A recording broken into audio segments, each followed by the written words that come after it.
قبیلے سے تعلق رکھتے تھے، بکتے بکاتے مدینے میں آ کے بکے، پھر نگاہ مصطفیٰ میں بک گئے صلی اللہ علیہ وسلم۔ بڑے تگڑے قبیلے سے تعلق تھا۔ یا حضرت عمر نے فرمایا میں آپ کو گورنر کا جی جیسے آپ کا حکم ہے امیر کی بات ماننا، گورنر بن گئے۔ اور گورنر صاحب کرتے کیا ہے؟ گورنر صاحب کا حال یہ کہ گورنر صاحب نے وہی پھٹے پرانے سادے سے کپڑے پہنے اور ایک ہاتھ میں چھڑی پکڑی ہے، کبھی ادھر گھومتے ہیں کبھی ادھر، مدائن کی گلیوں میں گورنر صاحب گھوم رہے ہیں۔ اللہ اکبر۔ جہاں سواریاں اترتی تھی نا شہر کی، لوگ جو کرایہ لے کے گھوڑوں پہ سوار کرتے تھے، جہاں وہ لا کے اتارتے تھے، وہاں ایک شخص اترا، مہمان آیا کسی کے گھر میں مدائن۔ وہ شخص مہمان آیا تو اس کے بعد بڑے بڑے بکسے تھے، اس نے حضرت سلمان فارسی کو گھومتے دیکھا، کہنے لگے او غلام ادھر آئے نا، او بولیے او غلام ادھر آ۔ حضرت سلمان فارسی کہنے لگے جی جناب۔ کہنے لگے میرا سامان اٹھا اور فلاں گھر میں نے جانا چھوڑ کے آ۔ جرت تو کرے کوئی جرت تو کرے کونسلر صاحب کو بھی آواز دینے کی، طاقت تو کرے کوئی، ایک معمولی سپاہی کو بھی کہنے کی جو نہ سب انسپیکٹر ہے نہ وہ کسی عہدے پہ فائل ہے، صرف ایک سادہ قوم کا وہ پیر، اس کو کہہ کے تو ادھر آؤ غلام۔ بھائی گورنر کوئی کہہ دیا، گورنر صاحب نے سر کے اوپر بکسا اٹھایا ہے اور گلیوں میں گزر رہے، کہتے ہیں بھائی غلام کو رستہ دے دو، ذرا سامان وزنی ہے، ذرا غلام کو رستہ دے دو، سامان وزنی ہے، پیچھے ہٹ جاؤ، ذرا رستہ دے دو۔ شہر میں داخل ہوئے تو لوگ دوڑے آئے، کہا حضور ہمیں دے دیں۔ فرمایا نہیں، اس نے مجھے کہا ہے غلام اٹھا۔ وہ شخص شرمندہ ہو گیا، کہنے لگا حضور مجھے کب خبر تھی کہ آپ گورنر ہیں، غلطی ہو گئی، میں غلام کہہ بیٹھا۔ حضرت سلمان فارسی رو پڑے، فرمانے لگے تو میرا محسن ہے، تو نے تو مجھے میری اوقات یاد کرا دی ہے، میں غلام ہوں، میں کھجوریں بیچا کرتا تھا، میں مدینے میں نوکری کرتا تھا، تو نے اچھا کیا ہے۔ فرمایا نا تو تو میرا محسن ہے، تو نے مجھے یاد کرا دیا، میں کیا نا اب میں ہی لے کے چلوں گا۔ رستے میں جا رہے ایک شخص دوڑا آیا، کہنے لگا حضور وزنی بڑا ہے مجھے دے دیں، یہ بادشاہ ہے، فقیری ہو رہی ہے، حضور وزنی بڑا ہے مجھے دے دے، میں اٹھا لیتا ہوں۔ تو حضرت سلمان فارسی فرمانے لگے پہلے وعدہ کر قیامت کے دن میرے گناہوں کا بوجھ اٹھا لے گا، وعدہ کر، تو کہے گا اللہ کے حضور کے یا اللہ سلمان کے جو پاپ ہے ان کا بوجھ میں اٹھاتا ہوں۔ کہنے لگا حضور میں تو اپنا نہیں اٹھا سکتا۔ فرمایا پیچھے ہٹ جاؤ، اگر وہاں میرا کوئی بوجھ نہیں اٹھا سکتا تو یہاں بھی کوئی نہ اٹھائے۔ حضرت سلمان فارسی رضی اللہ تعالیٰ عنہ گورنر ہے صوبے کے۔ میرے دوست ہماری یہ جو جھوٹی انا ہے نا، لوگ میرا استقبال کرے، مجھے اٹھ کے ملے، مجھے پروٹوکول دے، میرا نام جپے، میں ہوتی رہے ہر جگہ، بس مجھے ہی لوگ جانے۔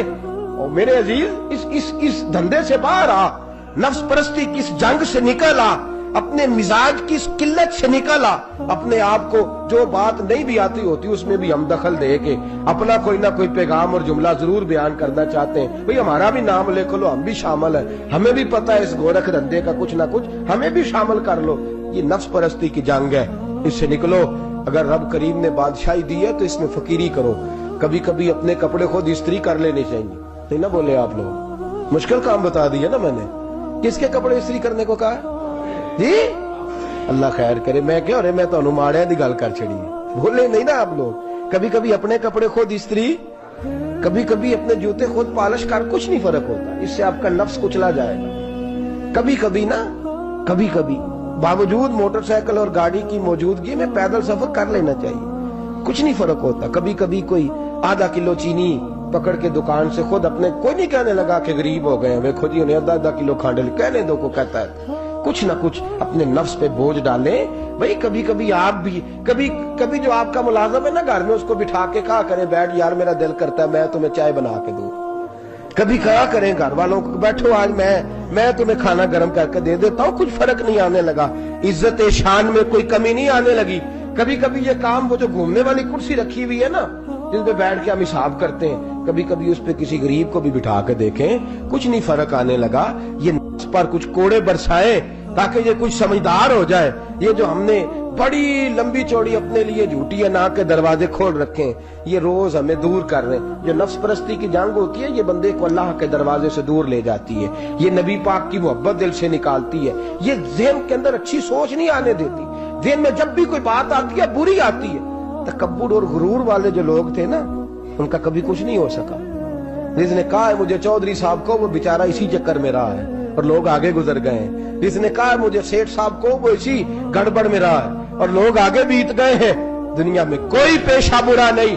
ملت کے جوانوں، یہ تم نے کہا ہے نا کہ یہاں اگر ہم کسی گلی میں مزدوری کریں گے تو لوگ کہیں گے مزدور ہے، لیکن اگر یورپ میں جا کے ہم کریں گے تو کسی کو کیا پتا چلے گا؟ اور دیس اپنے دیاں واللہ نالو تمبے لالا کھائیے، امی غیر ملک دے باغاں اندر میوے کھان نہ جائیے، اپنی مٹی پہ چلنے کا سلیقہ سیکھو۔ کسی کے سنگ مر پہ چلو گے تو پھسل جاؤ گے۔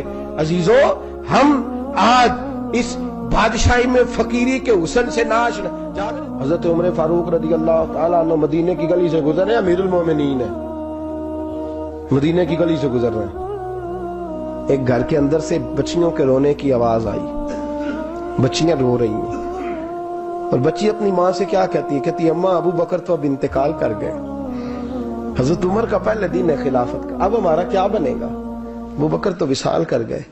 حضرت عمر فاروق رضی اللہ تعالیٰ عنہ نے رونے کی آواز سنی، دروازے پہ دستک دی، کہا بیٹو کیا بات ہے؟ تو بچیاں کہنے لگیں عمر ہمارے ابا جی ہماری 10-15 بکریاں ہیں، تو ہمارے والد صاحب ان کا دودھ دھو کے بیچا کرتے تھے، گزارا ہو جاتا تھا۔ جس دن ابا جی فوت ہوئے تو اس دن سے لے کر ابو بکر صدیق روز عصر کے بعد آیا کرتے تھے، ہماری بکریوں کا دودھ دھو کے دیتے تھے، کچھ ہم پیتی تھی، کچھ بیچ لیتی تھی، گزارا چلتا تھا۔ جس دن ابو بکر صدیق خلیفہ بنے تو ہم نے جا کے کہا ابو بکر اب کون دودھ دھوئے گا؟ تو سیدنا صدیق اکبر رضی اللہ تعالیٰ عنہ نے فرمایا بیٹے پہلے تو میں مرضی سے خدمت کرتا تھا، اب تو مصطفیٰ کی امت کی نوکری میری ڈیوٹی بن گئی ہے، تو میں آؤں گا۔ بچیاں رو رہی ہیں، حضرت عمر کو بتاتی ہیں، کہتی ہیں ابو بکر چلے گئے ہیں تو ہم پریشان ہیں، یتیم ہیں، لاوارث ہیں، بھائی کوئی نہیں، کون آئے گا، کون دیکھ بھال کرے گا؟ حضرت عمر فاروق گھٹنوں کے بل زمین پہ بیٹھ گئے، ان چھوٹی چھوٹی بچیوں کو سینے سے لگایا، فرمانے لگے میں ابو بکر کا کیا کروں، میرے لیے رستے بڑے مشکل کر گیا ہے، میں اس کے کس بادشاہ وقت ہو کے وہ غریبوں کے گھروں میں آ کے ان کی بکریوں کا دودھ بھی دوتا تھا، امیر المومنین ہو کے یہ رنگ بھی تھا۔ پر میں بیٹیوں فکر نہ کرنا، جب تک عمر زندہ رہے گا، عمر آتا رہے گا، یہ نوکری کرتا رہے گا۔ کوئی دن بیتے تو حضرت عمر فاروق کو یاد آیا، اوہو مدینے میں ایک بوڑھی اماں بھی رہتی ہے جس کا کوئی گھر کا کام کرنے والا نہیں، اور جس بی بی کا کوئی بال بچہ نہیں، اور آنکھوں سے بھی وہ نابینی ہے۔ حضرت ابو بکر صدیق رات کے سناٹے میں جایا کرتے تھے، اس کے گھر میں جھاڑو دیتے تھے۔ یہ بادشاہ ہے، اس کی فقیری کا رنگ دیکھو، اس کو کنویں سے پانی بھر کے لا کے دیتے تھے، اور یہ لفظ آپ سنیں گے تو حیران ہو جائیں گے۔ اس بوڑھی اماں کے لیے نا ایک کونے میں گھر میں دور باہر شین میں ایک جگہ کھود دی تھی جہاں وہ بی بی پخانہ اور پیشاب کرتی تھی۔ امیر المومنین حضرت ابو بکر صدیق رات کو جاتے تھے اور اس کا وہ پخانہ وہاں سے اٹھا کے باہر پھینک کے آیا کرتے تھے۔ اس عورت نے پیغام بھیجا کہ عمر سے کہو میری بھی ڈیوٹیاں تو نے سر انجام دینی ہیں۔ عمر فاروق ساری رات کام کرتے، سناٹا گہرا ہوتا تو جھاڑو دبایا ہے بغل میں، اور عمر فاروق نکلے ہوئے، اس بی بی کے گھر میں جھاڑو دیا جا رہا ہے۔ حضرت انس بن مالک فرماتے ہیں میں نے آخری عمر میں بھی اس بوڑھے عمر کو دیکھا، اس بڑھاپے میں بھی میں نے اس شخص کو دیکھا ہے کہ جب وجود کمزور ہو گیا، داڑھی سفید ہو گئی، لیکن پھر بھی اس کا انداز نہیں بدلا۔ اس نے ساری زندگی بادشاہی میں فقیری کر کے گزار دی، یہ پھر بھی کسی کے گھر میں جھاڑو دیتا ہے، کسی کی بکریوں کا دودھ دھوتا ہے، یہ کسی غریب میرے دوست یہ۔ اور جب سیدنا فاروق اعظم رضی اللہ تعالیٰ میں خطبہ دینے بیٹھتے ہیں تو کپڑے پھٹے ہیں، پیبند لگے ہیں، مزاج سادہ ہے، بڑا مال آیا ہے، بڑا مال، لیکن تقسیم کر دیا، اور یہی انداز آگے اپنے گورنروں کو دیا۔ حضرت سعید بن عامر رضی اللہ تعالیٰ عنہ آپ کے گورنر ہیں، ہمس کے گورنر ہیں۔ جب لسٹ آئی نا غریبوں کی، حضرت عمر نے کہا کہ ہمس کے جتنے غریب لوگ ہیں ان کی لسٹ بنا کے بھیجو، ان کو چندہ لگانا ہے۔ تو 17ویں 18ویں نمبر پر حضرت سعید بن عامر کا نام بھی آ گیا، گورنر صاحب کا۔ تو حضرت عمر نے سوچا شاید کوئی اور سعید بن عامر ہے، فرمانے لگے یہ کون ہے؟ جس کی ڈیوٹی لگائی تھی اس سے کہنے لگے یہ سعید کون ہے؟ تو کہا حضرت جی ہمارے صوبے کا گورنر۔ تو فرمایا اس کی لسٹ فقیروں میں؟ فرمانے لگے پتہ نہیں آپ نے کیا رنگ بھر کے بھیجا ہے، مہینہ مہینہ یہ شخص درختوں کے پتے کھا کے گزارا کر دیتا. کہ یہ میں فرشتوں کی کہانیاں نہیں سنا رہا آپ کو، میں آپ کو جنات کی یا عالم بالا کی باتیں نہیں، اس دھرتی پہ بسنے والے، اس دھرتی پہ وقت گزارنے والے میرے رسول پاک کے تیار کردہ ہیرو کی باتیں عرض کر رہا ہوں. حضرت عمر گئے ایک دفعہ، کہا مجھے بتاؤ تمہارا گورنر کیسا ہے؟ تو ہمس کے لوگ کہنے لگے ہمیں اپنے گورنر سے 4 شکایتیں. کون کون سی؟ کہ پہلی بات تو یہ ہے کہ گورنر صاحب کو چاہیے فجر کے وقت آئیں. یہ سورج نکل آتا ہے تو باہر آتے ہیں گھر سے، سورج نکل آتا ہے تو آپ کہہ کے تو دیکھیں کسی معمولی سرکاری ملازم سے بھی، پھر آپ دیکھیے آپ کا کیا بنتا ہے. کہا یہ سورج نکلتے وقت آتے ہیں. دوسری شکایت یہ ہے کہ دن کو ملتے ہیں رات کو نہیں ملتے. تیسری شکایت یہ ہے کہ مہینے میں ایک دن ملتے ہی نہیں گورنر صاحب. چوتھی شکایت ہے کہ روتے ہیں کبھی کبھی، اتنا روتے ہیں کہ بے ہوش ہو جاتے. حضرت فاروق اعظم نے کھڑا کر لیا، فرمایا صحیح تیری شکایات آئی ہیں. کہ حضور حکم. فرمایا سنا ہے پہلے تو فجر کے وقت آ جاتا تھا لوگوں کے مسائل سننے، اب تو سورج نکلتے وقت آتا ہے. کہ حضور بیوی بیمار ہو گئی ہے اور گھر میں نوکر تو ہے کوئی نہیں، تو میں سویرے اٹھتا ہوں تو پہلے ناشتہ بناتا ہوں، بچوں کو کھلاتا ہوں. اس عورت نے 35 سال میرے ساتھ وفا کی ہے، اب چارپائی پہ ہے تو میں اس کے منہ میں لقمے ڈالتا ہوں. کہا اسے کھانا کھلا کے جب وہ دعا دیتی ہے تو پھر نکلتا ہوں. تو کہا سنا ہے تو ہفتے میں ایک دن ملتا ہی نہیں مہینے میں. کہنے لگے حضرت جی جب مدینے سے آیا تھا تو ایک کرتا اور ایک تامت ساتھ لایا تھا، مجھے آج 2.5 سال ہو گئے ہیں میں نیا لباس نہیں خرید پایا. میں نے عرض کی میں اس دھرتی پہ بسنے والے لوگوں کی داستان سنا رہا ہوں. کہا میں اپنی تامت دھو کر خشک ہونے کو ڈال دیتا ہوں، اسے آدھا دن لگ جاتا ہے، خشک ہوتی ہے تو تامت پہن کے قمیض دھو لیتا ہوں اور پھر قمیض ڈال دیتا ہوں. حضرت جی سارا دن بیت جاتا ہے تو باہر نہیں آ پاتا. حضرت عمر فاروق کی گردن جھک گئی. کا سنا ہے تو رات کو ملتا ہی نہیں. یہ لفظ کہے تو حضرت سعید بن عامر کہنے لگے یہ میرا راز تھا، آپ میرے امیر نہ ہوتے تو کبھی فاش نہ کرتا. دن میں نے بندوں کے لیے رکھا ہے، رات اپنے رب کے لیے رکھی ہوئی. میں رات کی تنہائیوں میں اپنے کریم کی بارگاہ میں جاتا ہوں اور میں سارے دن کے گناہوں کی معافی مانگتا ہوں. میں اپنی غلطیوں کی تلافی کا سوال کرتا ہوں، اس کے حضور جاتا ہوں، اسے دکھڑے سناتا ہوں.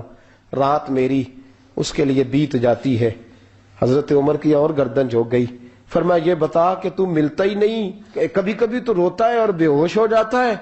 کہ حضرت جی 40 سال کی عمر میں کلمہ پڑھا ہے، جب 40 سال کے پچھلے گناہ یاد آتے ہیں تو کب پھر میں ضبط نہیں کر پاتا. وہ خطائیں، وہ پاپ، وہ جرم، وہ خطائیں جب سوچتا ہوں نا کہ رب کھڑا کر کے پوچھے گا بتا یہ جرم کیوں کیا، تو وہ احساس مجھے پریشان کر دیتا ہے. حضرت جی میں پھر برداشت نہیں کر پاتا، پھر میں تڑپ اٹھتا ہوں، میری یہ کوتاہیاں ہیں، بتائیے کیا کہتے ہیں. حضرت فاروق اعظم نے گردن اٹھائی تو آنکھوں میں آنسو تھے. کہنے لگے یا اللہ مجھے اس جیسے کچھ اور گورنر بھی عطا فرما، یا اللہ اس جیسے کچھ اور گورنر بھی. عزیزو اپنا حال کیا ہے. ملک شام جب فتح ہوا تو حضرت سعد بن ابی وقاص رضی اللہ تعالیٰ عنہ کہتے ہیں کہ کچھ لوگ مجھے کہنے لگے کہ ہم آپ سے معاملات طے نہیں کریں گے، ہم جزیہ دیں گے، ٹیکس دیں گے، اسلامی حکومت کے زیر اثر آئیں گے، لیکن آپ سے معاملات طے نہیں کریں گے، اپنے امیر کو بلائیے. تو حضرت سیدنا سعد بن ابی وقاص کہتے ہیں میں نے خط لکھا.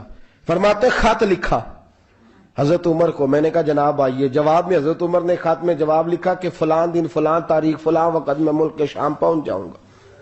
حضرت سیدنا عمر چلے گھر سے، ایک غلام، ایک گھوڑا، ایک نیزہ.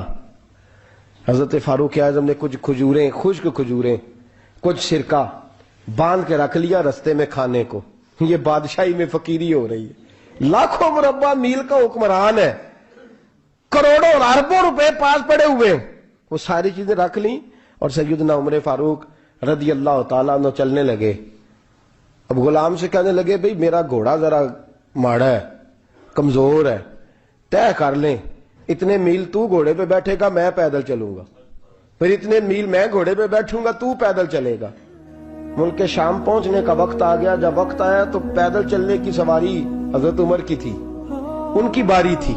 پیدل چلنے کی اور سواری پر سوار ہونے کی باری غلام کی تھی.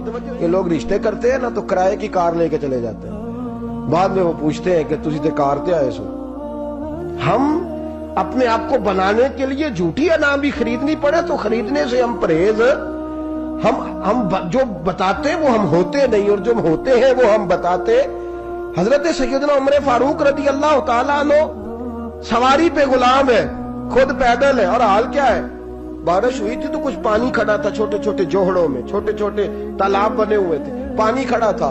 تو حضرت عمر فاروق رضی اللہ تعالیٰ چمڑے کے جوتے پہنے, وہ جوتے دونوں اتار کے تو بغل میں دبا لیے. حضرت سعد بن ابی وقاص فرماتے ہیں اسی بغل میں نیزہ رکھ لیا اور تامت تھوڑا اونچا کر لیا کہ پانی سے چلنا ہے, اور غلام کو گھوڑے پہ بٹھایا ہے اور گھوڑے کی لگام پکڑی ہے تو یوں پیچھے رکھی ہوئی. اور حضرت سیدنا فاروق اعظم رضی اللہ تعالیٰ عنہ آ رہے ہیں. غلام کہنے لگا حضور لوگ دیکھ رہے ہیں, مہربانی کریں بیٹھ جائیں. فرمانے لگے نہیں باری تیری ہے, تو ہی بیٹھے گا. اس نے کہا حضور نہیں وہ تو ٹھیک ہے, کوئی باری فرض تو نہیں نہ ہو گئی, آپ مہربانی کریں آپ آ جائیں, ذرا لوگ آ رہے ہیں. فرمایا تمہیں کہا نا. غلام کہتا میں نے تیسری دفعہ کہا تو حضرت عمر نے جلال سے دیکھا, اور جناب عمر کا جلال تو زمین کانپنے لگ جاتی تھی. کہتے ہیں کہا حضور آپ آ جائیں, تو کہتے تجھے کہا ہے نا چپ کر کے بیٹھا رہے. کہتے ہیں میں گھوڑے پہ ہی کانپنے لگا. غلام اب حضرت سعد بن ابی وقاص کہتے ہیں سورج غروب ہو رہا تھا, شعائیں پانی میں پڑ رہی تھی. حضرت عمر پانی سے, میں نے غور سے دیکھا تو دوڑا گیا. جا کے نا بچے نہیں مشورہ دیتے ابا جی کو, ابا جی انج نہیں کریدا, دور بدل گیا جی. کہتے میں دوڑا گیا اور جا کر کے حضرت سیدنا عمر فاروق کو کہا حضور مہربانی کریں, ٹھیک ہے آپ کی درویشی سے کون آگاہ نہیں, وزیر کھڑے ہیں, سفیر کھڑے ہیں, بڑے بڑے عمرا, بڑے بڑے ملکوں کے حکمران ہیں, آپ مہربانی کریں یہ تامت ذرا نیچا کریں اور جوتا پہن لیں, اگر خراب ہو گیا تو اللہ نیا بھی دے دے گا, اور مہربانی کریں ذرا غلام کو کہیں نیچے آ جائے. حضرت عمر کہنے لگے تمہیں کیا تکلیف ہے؟ کہا حضرت جی وہ وزیر مشیر کھڑے ہیں, یہودی ہیں, عیسائی ہیں, نجرانی ہیں, وہ بڑے بڑے مذاہب کے اور بڑے بڑے ملکوں کے, آپ کا بڑا نام سنا ہے. حضرت سیدنا سعد بن ابی وقاص فرماتے ہیں میرے ساتھ اتنا ترش رویہ حضرت عمر کا پہلے کبھی نہیں ہوا. کہتے ہیں ماتھے پہ شکن آیا اور کہنے لگے تجھے تیری مار ہوئے, ان 4 لوگوں کے لیے میں اپنے نبی کا طریقہ چھوڑ دوں, ان 4 دنیا داروں کے لیے نبی پاک کا طریقہ چھوڑ دوں. فرمانے لگے سر سے پگڑی اتاری حضرت عمر نے جلال میں, فرمانے لگے میرے سر پہ جو بال ہے نا یہ مجھے کسی دنیا دار نے نہیں دیے, یہ ساری عزتیں مجھے آمنہ کے لال نے عطا فرمائی ہے, اور میں ان محبوب کا طریقہ ان 4 لوگوں کی خاطر چھوڑ دوں.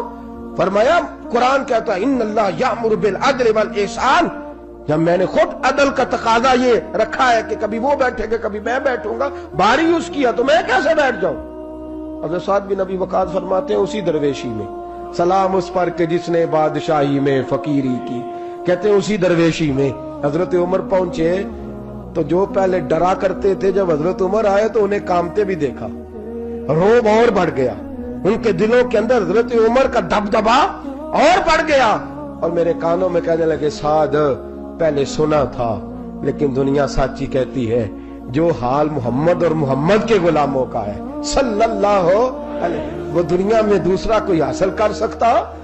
آج ہمارے پروٹوکول, ہمارے دبدبے, ہماری انا پرستیاں, وہی مشہد مرسلی تیری ناموس و حرمت کے ہم ہیں امین, تیری ناموس و حرمت کے ہم ہیں امین. بعد مکہ مدینہ کے تیرا حرم قرۂ ارض پر محترم محتشم, تیری مٹی کو چھو جائے جس کی جبی رب رحمان کا خاص اس پر کرم. چپ چپا تیرا نور کی کہکشاں, تیرا صخرہ و گنبد بہانہ فری, تیرا صخرہ و گنبد بہانہ